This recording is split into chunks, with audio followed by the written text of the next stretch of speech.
तो साइकोलॉजी के एमकेट के सिलेबस के हिसाब से सबसे इम्पॉर्टेंट टॉपिक्स वो डिस्कस करेंगे अभी हम। First of all classical conditioning. Classical conditioning में आता है कि learning and association between two stimuli, मतलब ऐसे दो स्टिमुलाई जिसके अंदर एसोसिएशन कभी था ही नहीं, उन दोनों के बीच में एसोसिएशन बना देने को क्लासिकल कंडीशनिंग कर देना कहते हैं। मतलब उसके बीच में कोई कनेक्शन था नहीं, पर हमने ऐसे कंडीशंस क्रिएट करी कि अब उन दोनों के बीच में कनेक्शन है। एग्जाम्पल इसका हम लेते हैं जो कि पावलोव का एग्जाम्पल है। उसमें आता है कि पहले वो खाने को देख के डॉग में सलाइवेशन होता था, फिर खाने को बेल से कनेक्ट कर दिया गया कि बेल के बजने पे खाना दिया जाएगा। ऐसा कनेक्शन बनाया गया जिससे कि डॉग को ऐसा फील हुआ कि बेल एंड खाना इज़ कनेक्टेड, और थोड़े टाइम के बाद में सिर्फ बेल बजाने पे सलाइवेशन स्टार्ट हो गया, जबकि खाना उस सिचुएशन में प्रेजेंट ही नहीं था। तो अब बेल और सलाइवेशन के बीच में कनेक्शन बन गया, जो कि कनेक्शन कभी लॉजिकली था ही नहीं। तो we have conditioned a connection जो कि कभी नहीं होता था। तो ये है first concept. Second concept is operant conditioning. अब ऑपरेंट कंडीशनिंग का कोर आइडिया है बिहेवियर से कॉन्सिक्वेंसेस आना। लर्न किया जाता है कि क्या हम इस बिहेवियर को रिपीट करेंगे तो उससे कुछ ऐसा रिवॉर्ड या कोई गलत पनिशमेंट या कुछ ऐसा मिलेगा क्या। तो उन दोनों के कनेक्शन को ऑपरेंट कंडीशनिंग कहते हैं। अगर हम इसको और सिंपल शब्दों में देखूं मैं, तो ऑपरेंट मीनिंग निकल कर आता है involving the modification of behaviour by reinforcing और inhibiting the effect of its own consequences. Okay,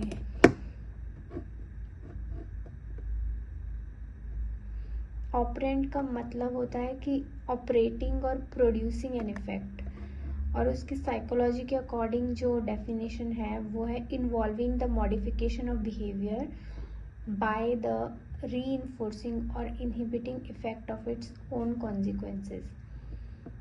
मतलब कि ऐसे मॉडिफिकेशन करना जिससे कि उसके वजह से, वही जैसे मैंने बोला, उसकी वजह से कुछ ऐसे रिजल्ट्स कनेक्ट हो जाएंगे उस चीज़ से। हम आगे पढ़ते हैं क्या है इसमें लिखा हुआ। You learn whether to repeat a behaviour based on what happens after while. मतलब कि क्या रिजल्ट आएगा ये सोचते हुए हम अपना बिहेव करें। फॉर एग्जाम्पल, जैसे कि कोई बच्चा पढ़ाई कर रहा है, उस पढ़ाई से उसको ये है कि मुझे इससे कुछ अच्छा रिज़ल्ट मिलेगा, उस रिज़ल्ट से मुझे कुछ अच्छा आगे के लिए मेरे प्लान्स अच्छे होंगे। तो मतलब उसका एक पॉजिटिव आउटकम उसे दिख रहा है, तो वो काम करेगा। कोई भी इस तरह से कोई काम कर रहा है, उसको पता है कि उससे मुझे ऐसे कोई पनिशमेंट मिलेगी, तो वो उस काम को करने से रुकेगा। तो मतलब जिस भी चीज़ के बारे में उसको पता है, तो वो उसको उसका रिजल्ट पता है, तो उसकी वजह से उसका ब्रेन उसको वो करने के लिए या तो प्रेरित करेगा या फिर रोकेगा। तो that means operant conditioning. Classical में क्या होता था कि हम स्पेशली एक कनेक्शन ऐसी चीज़ों के बीच में बना रहे हैं जो कि एक्चुअली कनेक्टेड नहीं है, पर हम कुछ ऐसे सर्कमस्टेंसेस बना रहे हैं जिससे कि वो कनेक्शन बन जाए जो कि कभी सोचा भी नहीं था। पर ऑपरेंट कंडीशनिंग के अंदर हम एक जो भी एक्ट है उसका हम आपको एक प्रेडिक्ट करके दे रहे हैं कि इसका रिजल्ट ऐसा होगा, तो आप ये एक्सपेक्ट कर सकते हैं। तो आप उस पर्सन को वो चीज़ समझा रहे हैं। जैसे कि फॉर एग्जांपल, जैसे वो चूहे वाला एग्जांपल होता है कि भैया इसको बटन दबाता है तो खाना मिल जाता है, तो उसको स्लो वो जब भी बटन दबा रहा था खाना मिला, तो उसको वो पता चलने लग गया कि ये करने से मुझे ये मिलेगा। तो वो हमने उसको ऑपरेंट कंडीशनिंग कर दिया, हमने उसको बता दिया कि तुम्हें ये करने पे ये चीज़ होगा, तो वो कर रहा है। तो ऐसा नहीं है कि बिल्कुल कनेक्शन ही नहीं था, पर हमने वो उसको समझा दिया कि कनेक्शन है। लेकिन वो बेल वाले केस में क्या है कि हमारा है कि सलाइवेशन हो रहा है, वो एक प्रोसेस जो कि फूड से कनेक्ट करती हुई प्रोसेस थी, हमने उसको किसी और ही चीज़ से कनेक्ट कर दिया, घंटी से कनेक्ट कर दिया, जो कि कहीं पे लेना देना ही नहीं था उसका। तो हमने क्लासिकल कंडीशनिंग में खुद से कुछ ऐसे कनेक्शन बनाए। ऑपरेंट कंडीशनिंग में हमने बेसिकली एक रिजल्ट बता दिया कि ऐसा होने वाला है, तो उसके अकॉर्डिंग ही आप अपना डिसीजन लीजिए। फिर आता है रीइंफोर्समेंट वर्सेस पनिशमेंट। तो रीइंफोर्समेंट जो होती है वो क्या होता है, उसका मतलब होता है आप एनकरेज करो किसी को कुछ भी काम करने के लिए, और जो पनिशमेंट होती है उसका मतलब होता है कि आप रोकना चाहते हो किसी भी चीज़ को होने से। तो अभी इसमें आता है पॉजिटिव रीइंफोर्समेंट आता है, नेगेटिव रीइंफोर्समेंट आता है, पॉजिटिव पनिशमेंट आता है और नेगेटिव पनिशमेंट आता है। तो अब इसमें जब पॉजिटिव वर्ड यूज़ होता है, इसमें एक इम्पॉर्टेंट चीज़ है कि हमेशा पॉजिटिव वर्ड या नेगेटिव वर्ड का मतलब हम ऐसे पॉजिटिव मतलब बहुत अच्छी चीज़ है और नेगेटिव मतलब बहुत गंदी चीज़ है ऐसे नहीं लेंगे। हम हमेशा लेंगे कि पॉजिटिव का मतलब है हम कुछ ऐड कर रहे हैं इस चीज़ के अंदर, और नेगेटिव का मतलब है हम कुछ रिमूव कर रहे हैं उसमें से।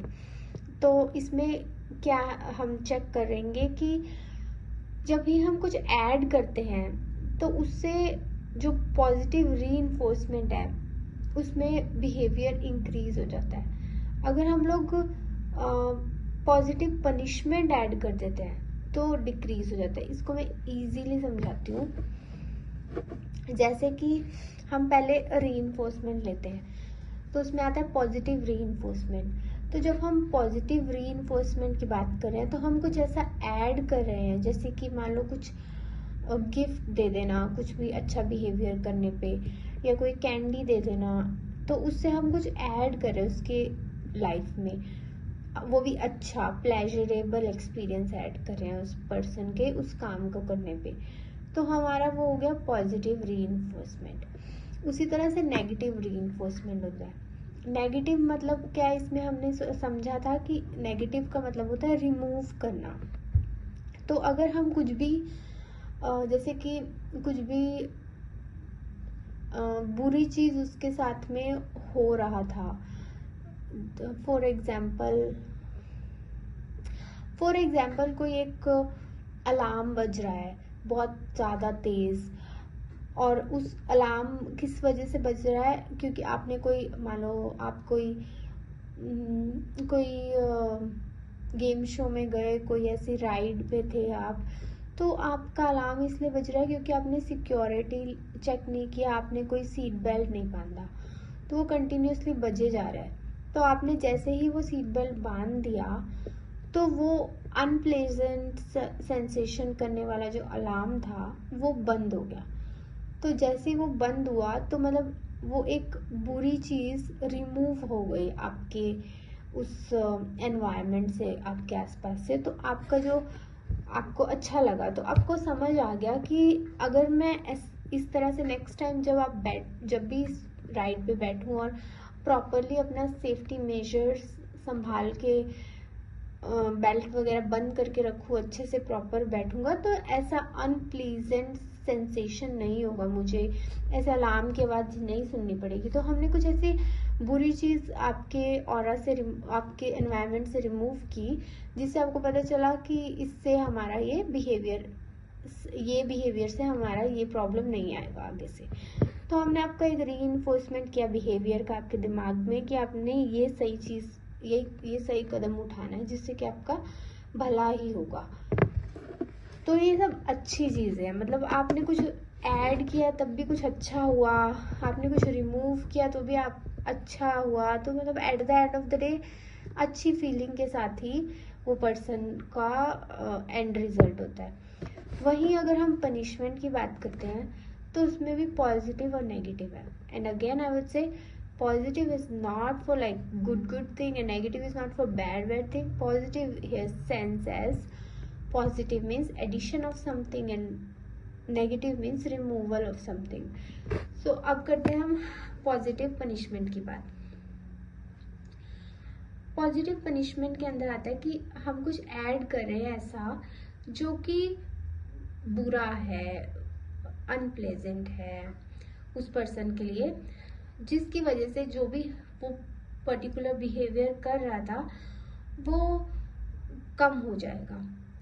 फॉर एग्जाम्पल जैसे कि जैसे कोई पर्सन ने रूल ब्रेक किया ड्राइविंग करते हुए और उसको उसकी लाइफ में ऐड क्या कर दिया गया, एक टिकट चालान जो बोलते हैं हम, वो ऐड कर दिया गया और उसकी वजह से उसको वो एक पनिशमेंट हुई उसके लिए, तो वो आगे से वो ऐसा नहीं करेगा, वरना ये एक अनप्लेजेंट चीज उसकी लाइफ में ऐड कर दी जाएगी।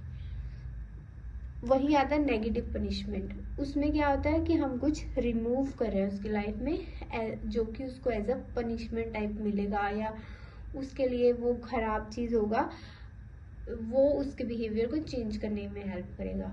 अब हम क्या रिमूव करें जो उसको एज अ पनिशमेंट लगे, कुछ ऐसा जो उसके पसंदीदा हो।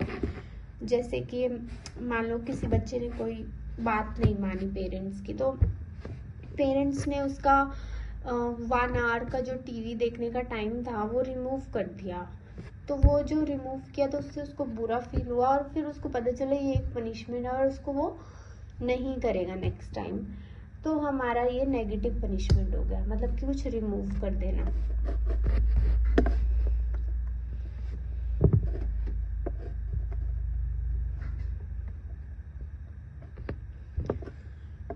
अब नेक्स्ट चीज आती है एक्सटिंक्शन।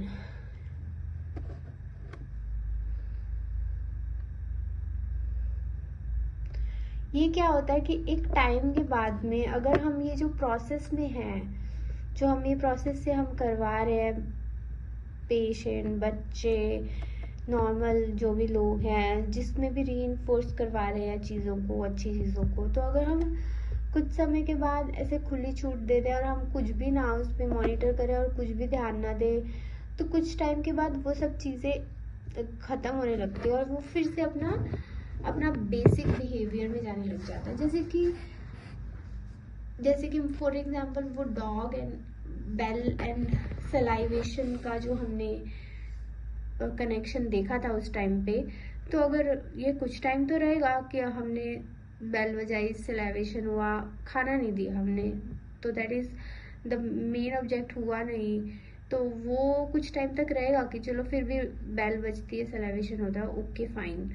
लेकिन कुछ टाइम के बाद में क्या होगा, वो होना कम होने लग जाएगा और फिर वो बंद हो जाएगा अगर आप कंटिन्यूसली फूड नहीं देते हो, क्योंकि वो फिर से ये समझ रहा है कि ये जो कनेक्शन है ये कोई मायने नहीं रखता, इसका कोई सेंस नहीं बनता, तो वो खत्म होने लग जाएगा। तो आपको अगर उसको कंटिन्यू करना है तो आपको रीइंफोर्स करते रहना पड़ेगा वो चीज़ों को फिर से थोड़े थोड़े टाइम में। तो इस वजह से तो इसको बोलते हैं एक्सटिंक्शन।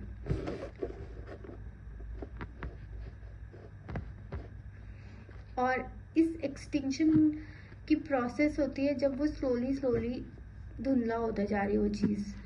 और इसके बाद आती है स्पॉन्टेनियस रिकवरी।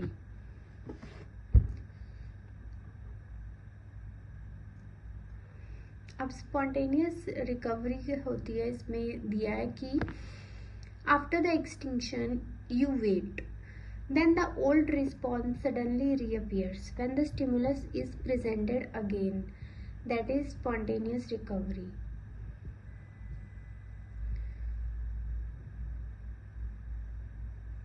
Okay, इसको हम क्लैरिफाई करते हैं।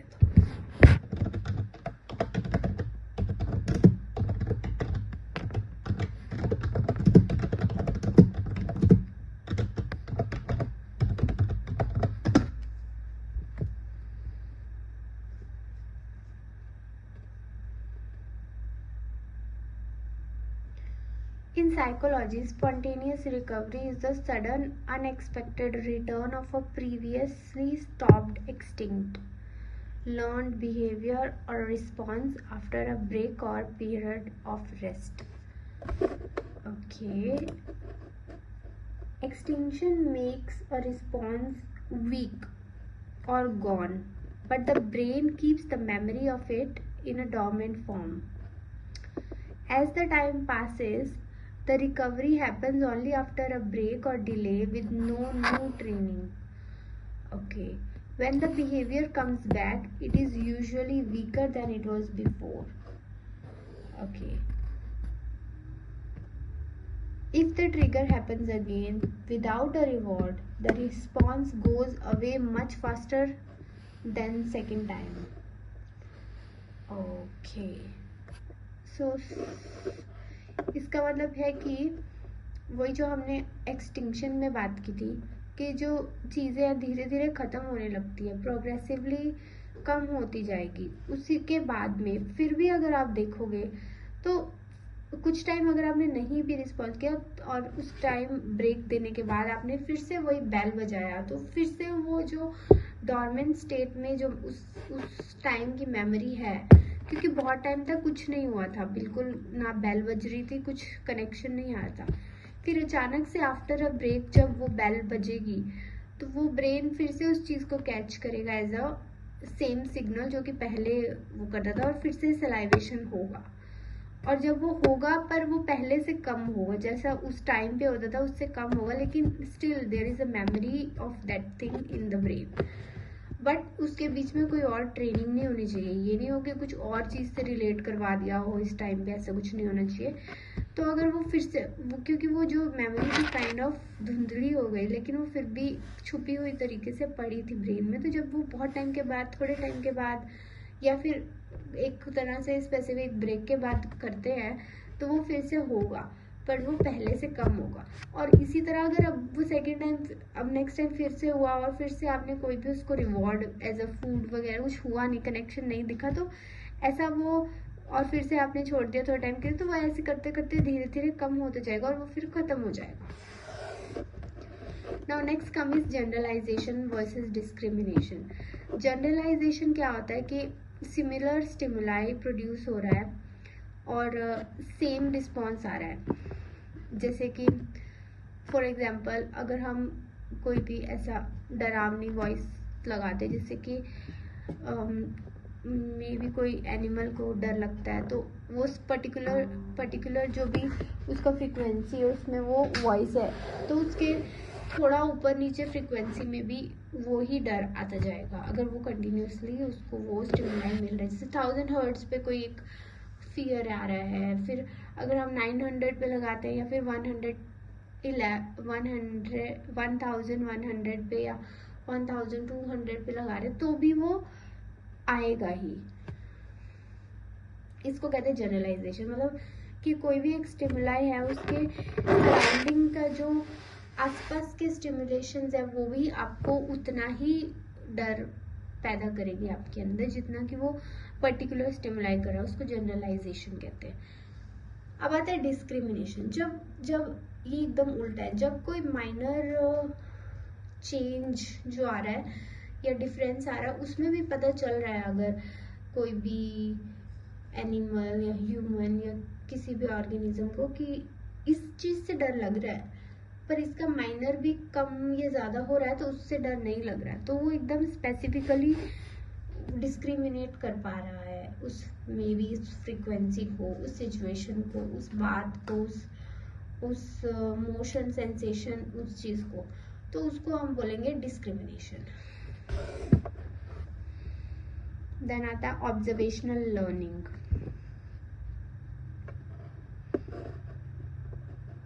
तो उसके अकॉर्डिंग क्या है कि watch someone doing something, you observe that behavior, you want to learn that behavior, this is known as observation learning. So associated by Albert Bandura, classic idea is that child observes adults behavior and want to imitate it or reproduce it.